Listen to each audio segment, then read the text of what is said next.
Ahmad Sharif எழுதிய பூவொன்று புயலானது நாடகம்.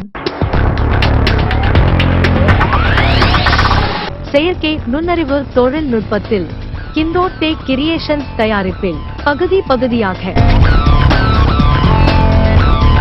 அதன்படி இன்று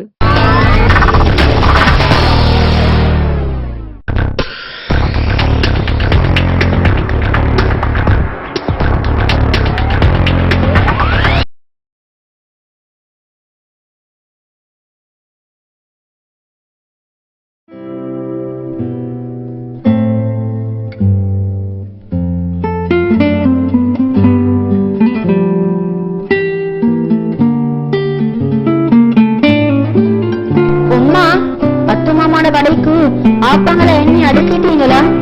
மகன், இன்னைக்கு என்ன புது அவசரம்? அம்மா, இன்னைக்கு எனக்கு மாதிரிக்கும் வெளுப்பு போட்டு முறை நாள், அதனால நேரத்தோட போயிடணும். அது சரி, மாமா எங்க?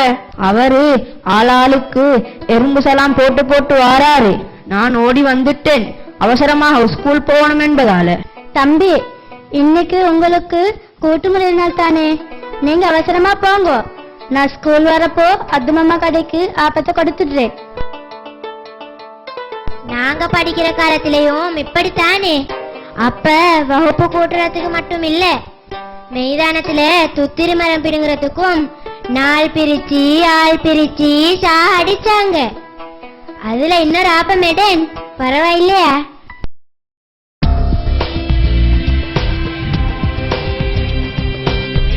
நீங்க பயப்படாம சாப்பிடுங்க பிபி தாத்தா.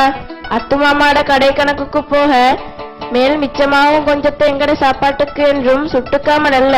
இனி ஐஷா, கடைக்கு மட்டுமன்றில்லாமல் இன்னும் 2 அடுப்ப கூட்டி வீட்லயும் கொஞ்சத்தை சுட்டு 4 வீட்டுக்கு விட்டுறா என்ன? எவ்வளவு செலவுக்கு சேர்ந்து போகுமே. சுடுவதெல்லாம் அது மாமாவோட கடைக்கே சரியாகுது பிபி தாத்தா. சுபா முடிச்ச கையோட மகள் சுகானாதான் சுட்டு முடிக்கிறா. அதுக்கு பிறகு நானும் கொஞ்சம் உளுந்து வடை பருப்பு வடை என்று சுட்டு புகானாவோட கையில் கொடுத்தா அவர் அக்கத்தூரு பக்கத்தூரு என்று கொண்டு போய் விட்டுட்டு வருவார். இனி இப்படி கிடைக்கிறத கொண்டுதான் வயிற்றை கழுவிக்கிறோம். பிள்ளைகளோட படிப்பு செலவை சமாளிக்கிறோம். உண்ட மனுஷன் இருக்கிற போகும் பிள்ளைகளோட படிப்பு என்றுதானே கஷ்டப்பட்டது.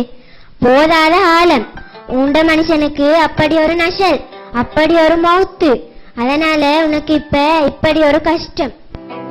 எல்லாம் அல்லாட நாட்டுப்படிதானே நடக்குது.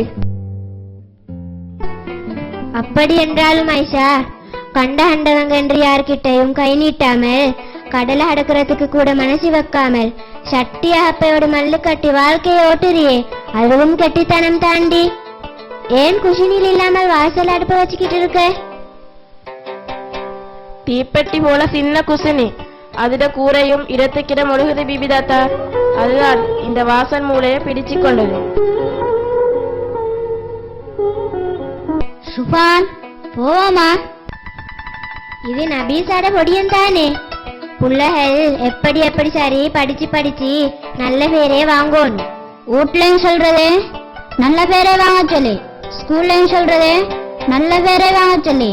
இனி எங்களுக்கு உமா பாப்பா வைக்கிற போவே நல்ல பேரா வச்சிருந்தா இப்ப எங்க கிட்ட சொல்லி இருக்க தேவையில்லை. உம்மா, நாங்க போயிட்டு வாரோம். பிபி தாத்தா, உங்களுக்கும் சொல்லிட்டேன். போற வாக்குல புகாமாவா கண்டா சொல்லிடுங்கோ. பிபி தாத்தா வந்து மிச்ச நேரமா உங்களுக்காக காத்திருக்கிறேன்.